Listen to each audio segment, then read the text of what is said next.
حضرت موسیٰ علیہ السلام کو دو معجزے دیے گئے، اور اس میں سے جو سانپ بن جانا تھا لاٹھی کا وہ معجزہ ہے جس پر چیلنج بھی آیا اور ساحروں سے مقابلہ بھی کیا، اور ساحر شکست کھا گئے، عاجز آ گئے۔ القی السحرۃ ساجدین، وہ سارے جادوگر جو ہے فوری طور پر بے اختیار سجدے میں گر گئے۔ آمنا برب موسیٰ و ہارون، ہم ایمان لے آئے موسیٰ اور ہارون کے رب پر۔ یہ معجزہ ہے۔ اس معنی میں محمد الرسول اللہ صلی اللہ علیہ وسلم کا معجزہ صرف قرآن حکیم۔ قرآن مجید میں آپ سورہ انعام میں بھی دیکھیں گے بہت ہی شدت کے ساتھ، سورہ بنی اسرائیل میں دیکھیں گے بڑی تفصیل کے ساتھ معجزے طلب کیے گئے۔ آپ اس مکے کی سرزمین میں ابھی ہمارے دیکھتے ہی دیکھتے چشمہ نکال دیجئے، ہم مان لیں گے آپ اللہ کے رسول ہیں۔ آپ ہماری نگاہوں کے سامنے آسمان پر چڑھ کر دکھائیے، پھر وہاں سے کتاب لے کر اتریے، پھر ہم سمجھ لیں گے آپ اللہ کے رسول ہیں۔ آپ کے لیے چشم زدن میں کوئی محل سونے کا چاندی کا تیار ہو جائے، مان لیں گے آپ کو اللہ کے رسول ہیں۔ آپ اس بے آب و گیا وادی میں فوراً ایک باغ جو ہے اپنے لیے بنا کے دکھا دیں، مان لیں گے کہ آپ اللہ کے رسول ہیں۔ ایسے تمام مطالبات پر اللہ تعالیٰ کی طرف سے کوڑا جواب ملا، اللہ اس قسم کی کوئی شے نہیں دکھائے گا۔ بلکہ سورہ انعام جب ہم پڑھیں گے وہاں تو بہت ہی واقعہ یہ ہے کہ اس کو پڑھ کر رقت طاری ہوتی ہے کہ ایک موقع پر ایسا محسوس ہوتا ہے کہ حضور صلی اللہ علیہ وسلم کی طبیعت مبارکہ میں یہ خیال پیدا ہو گیا کہ اللہ کو ایسی شے ان کو دکھائی دی جائے تاکہ چپ تو ہو جائے، نہ بھی مانیں گے چپ تو ہوں گے، ورنہ تو عوام کے سامنے ان کی دلیل مجھ پر قائم ہو رہی ہے کہ بھائی یہ رسالت کے مدعی ہے، ہم کہتے ہیں معجزہ دکھاؤ، معجزہ نہیں دکھاتے، تو پوزیشن میری جو ہے کمزور ہو رہی ہے۔ وہاں جس انداز میں اللہ نے کہا ہے، ہرگز نہیں، اے نبی اگر آپ کے اختیار میں ہے تو کہیں آسمان پر سیڑھی لگا لیجئے یا زمین میں سرنگ لگا کے کوئی معجزہ لا سکتے ہو تو لے آئیے، ہم نہیں دکھائیں گے۔ رقت طاری ہوتی ہے۔ تو حضور کا معجزہ اس معنی میں صرف ایک ہے اور وہ قرآن ہے۔ اچھا، اس کے لیے کیسے کیسے چیلنج کیے گئے؟ ام یقولون تقولہ بل لا یؤمنون فلیاتوا بحدیث مثلہ ان کانوا صادقین، سورۃ الطور۔ کیا ان لوگوں کا کہنا یہ ہے کہ یہ کلام خود محمد نے موضوع کر لیا ہے صلی اللہ علیہ وسلم؟ تو اگر ایسی بات ہے تو وہ بھی ایسا ہی کلام پیش کر دیں۔ اس تحدی، اس چیلنج کو کوئی قبول نہیں کر سکا۔ کم سے کم اس شرافت کا اقرار کرنا پڑتا ہے کہ اس وقت کی عرب قوم میں یہ شرافت تھی کہ کسی نے اٹیمپٹ بھی نہیں کی، ورنہ کوئی شخص الٹی سیدھی عبارت لکھ کر لے آتا اور کھڑا ہو کر کہہ دیتا کہ ٹھیک میں کہتا ہوں یہ ہے، یہ قرآن کی طرح کا کلام ہے۔ نہیں، کسی نے نہیں کیا۔ تاریخ یہ بتاتی ہے کہ اس تحدی کا کوئی کسی نے قبول نہیں کیا۔ اسی طرح فرمایا سورہ بنی اسرائیل میں قل لئن اجتمعت الانس والجن على ان یاتوا بمثل هذا القرآن لا یاتون بمثلہ ولو کان بعضهم لبعض ظہیرا۔ چیلنج ہے، اے نبی کہہ دیجئے اگر تمام انسان، تمام جن مل کر بھی چاہیں کہ ایسی کوئی کتاب وہ مرتب کر لے، نہیں کر سکیں گے، چاہے وہ سب کے سب ایک دوسرے کی مدد کریں۔ ہے کہ نہیں چیلنج؟ اسی طریقے سے سورہ ہود میں فرمایا، اب اس کو کہتے ہیں برسبیل تنزل، پوری کتاب نہیں لا سکتے قرآن جیسی، چلو تو 10 سورتیں ہی لے آؤ۔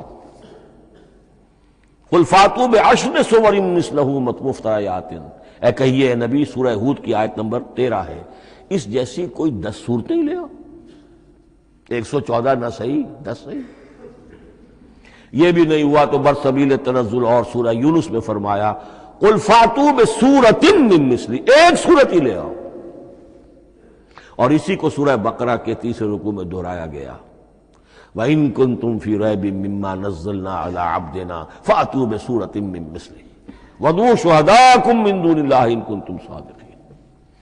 لیکن نوٹ کر لیجئے کہ کسی نے یہ جرأت نہیں کی، نہ قرآن کے اس دعوے کو چیلنج کیا، نہ کسی نے مقابلے کی کوشش کی، نہ کوئی اپنی کوئی تصنیف و تالیف یا اپنا کوئی کمپوزیشن لا کر اور یہ دعویٰ کر کے کھڑا ہوا کہ جمع کر لیجئے، منصف بلا لیجئے، کوئی کمیشن بٹھا لیجئے، میرا یہ کلام بھی بالکل ہم وزن ہے اس کلام کے، نہیں۔ اب ہمیں دیکھنا یہ ہے کہ وجوہ اعجاز قرآن مجید کے کیا کیا ہیں۔ معجزہ تو یہ ہے، حضور کا اصل معجزہ یہ ہے، لیکن معجزہ کس کس پہلو سے ہے؟ یہ ایک ایسا موضوع ہے کہ جس پر پوری تصانیف لکھی گئی ہیں، وجوہ الاعجاز، وجوہ اعجاز القرآن، قرآن کے معجزہ ہونے کے کون کون سے پہلو ہیں۔ اس کا واقعہ یہ ہے کہ احسان ناممکن ہے، اور جیسے جیسے زمانہ آگے بڑھے گا اس کے اور پہلو واضح ہوتے جائیں گے۔ سنوریہم آیاتنا فی الآفاق وفی انفسہم حتی یتبین لہم انہ الحق۔ لیکن یہ کہ کس کس پہلو سے یہ معجزہ ہے، چند موٹی موٹی باتیں ضرور سمجھ لیجئے۔ لغت، ادب، فصاحت، بلاغت، عذوبت، مٹھاس، اس کے اعتبار سے قرآن معجزہ ہے۔ لیکن اس اعتبار سے قرآن معجزہ ہے یا تو تھا اپنے زمانے کے عربوں کے لیے، غیر عرب کے لیے تو نہیں تھا۔ غیر عرب جو ہے قرآن مجید کی جو بھی فصاحت و بلاغت ہے، اس کا جو لٹریری بیوٹی ہے، اس کو تو وہ اپریشیٹ نہیں کر سکتا تھا۔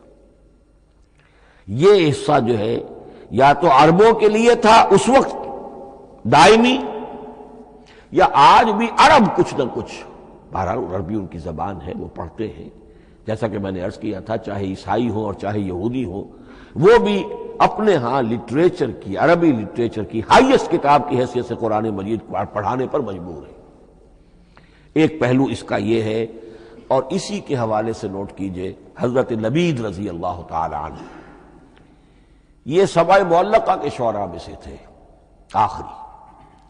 عربوں میں چونکہ اس کا بڑا چرچا تھا شاعری کا، تو ان کا جو سالانہ جشن ایک ہوتا تھا، اس میں وہ بہت بڑے بڑے شعراء سب جمع ہوتے تھے، اپنے اپنے قصیدے پڑھتے تھے، اور جس کا قصیدہ سمجھا جاتا تھا کہ سب سے اعلیٰ ہے، سب سے بلند ہے، سب سے عمدہ ہے، اب اسے اس سال کے لیے وہ گویا کہ ملک الشعراء اس کو مانا جاتا تھا کہ یہ شاعروں کا بادشاہ ہے، اور تمام شاعر اسے سجدہ کرتے تھے بالفعل، اور اس کے قصیدے کو کعبے کی دیوار کے ساتھ ٹانگ دیا جاتا تھا، معلق کر دیا جاتا تھا۔ ایسے 7 قصیدے ہیں جن کے مجموعے کا نام ہے سبع معلقہ۔ اس سبع معلقہ جو ہے 7 جو سلسلے ہیں، ان میں آخری حضرت لبید کا ہے، وہ ایمان لے آئے۔ ایمان لانے کے بعد انہوں نے شعر کہنا چھوڑ دیا۔ اس پر حضرت عمر نے ایک دفعہ ان سے کہا کہ لبید اب آپ شعر نہیں کہتے۔ ان کا جواب تھا ابعد القرآن، کیا قرآن کے بعد بھی کسی کے لیے کوئی موقع ہے کہ وہ کچھ کہنے کی کوشش کرے؟ فصاحت اور بلاغت کی تو معراج قرآن مجید ہے، وہ آ چکی ہے۔ تو جہاں تک اہل عرب کے لیے اس کا معجزہ ہونا خاص طور پر اس دور میں اور اب بھی کسی درجے میں، اس میں تو اہمیت ہے اس کی ادبیت، اس کی فصاحت، اس کی بلاغت، اس کی عذوبت۔ دائمی اور ابدی یہ کس اعتبار سے معجزہ ہے؟ عہد حاضر میں اور غیر عرب لوگوں کے لیے۔ نمبر 1، سائنسی حقائق کا انکشاف۔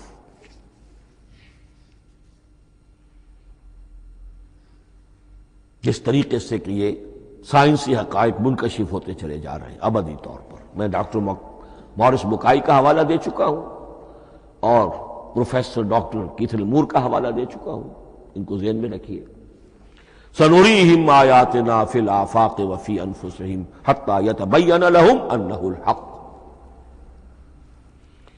نمبر 2، حضور کا وہ کارنامہ کہ آپ نے ایک عظیم انقلاب برپا کر کے دکھایا، اور وہ نظام قائم کر کے دکھایا کہ جس سے بہتر، جس سے عادلانہ، جس سے زیادہ منصفانہ کوئی نظام دنیا میں نہ آج تک قائم ہوا ہے، اور نہ اس کی کوئی دوسری نظیر پیش کی جا سکتی۔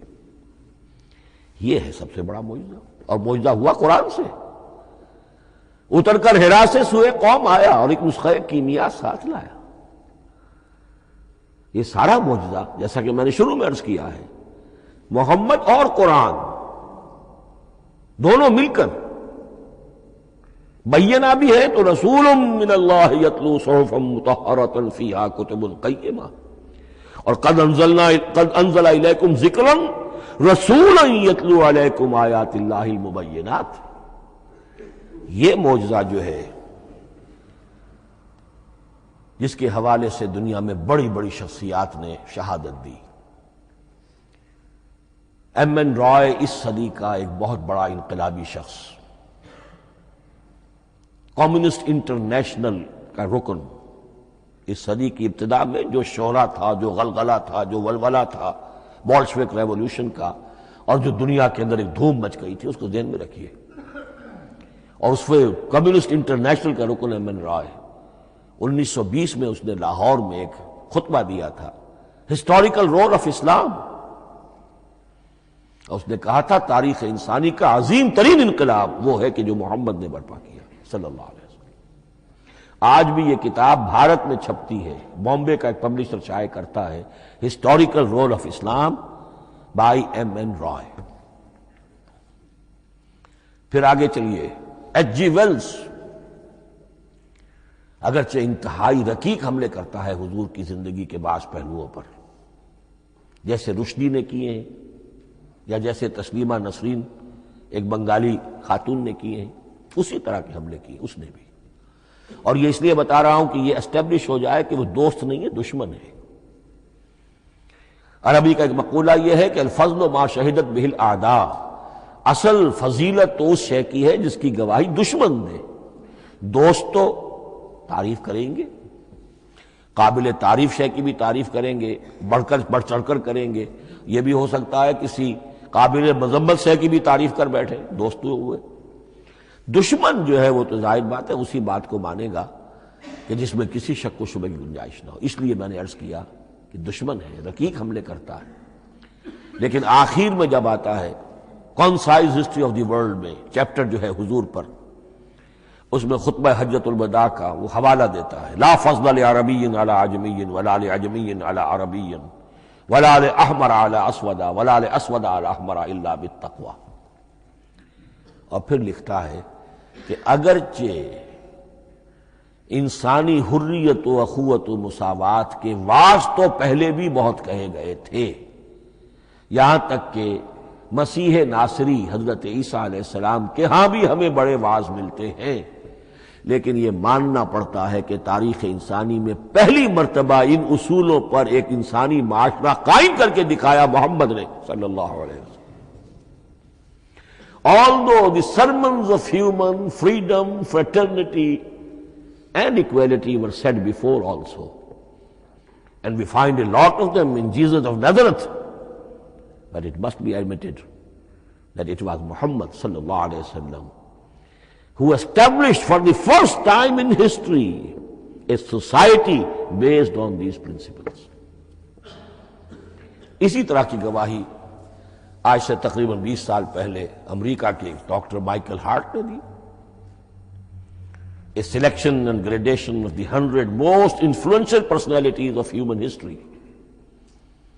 اور نمبر 1 پر محمد کا ذکر کر رہا ہے صلی اللہ علیہ وسلم، اور کہتا ہے naturally I owe an explanation, میں عیسائی ہوں اور ابھی تک عیسائی ہے، وہ اس کی موت کی بھی ابھی کوئی خبر نہیں آئی ہے، عیسائی ہے، لیکن یہ کہ اس نے حضور کو نمبر 1 پر رکھا، حضرت عیسیٰ کو نمبر 3 پہ لے گیا، تو naturally I owe an explanation.